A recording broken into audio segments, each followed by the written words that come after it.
Hey guys, good morning, welcome back to my channel. আমি অন্বেষা চলে গেছিলাম অনেক দিন পর একটা বিয়ে বাড়ি খেতে। এক্সাম চলছে মানছি, কিন্তু তাও চলে গেছিলাম। বেকার বেকার ঘরে থেকে বোরিং হবো তাই জন্য। আর আসলে আমার পরের দিনকেও পরীক্ষা ছিল না, তাই জন্য চলে গেলাম বিয়ে বাড়ি।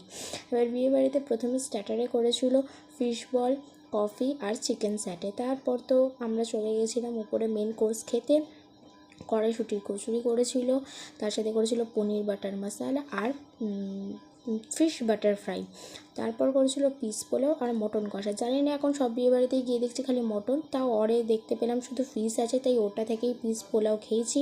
কিন্তু বাসন্তী পোলাও করলে সত্যিই আমি খেতাম না, কারণ আমি একবার খেয়ে দেখেছিলাম, বিচ্ছিরি খেতে লাগে, পুরো গা গুলিয়ে ওঠে আর কি এত মিষ্টির জন্য।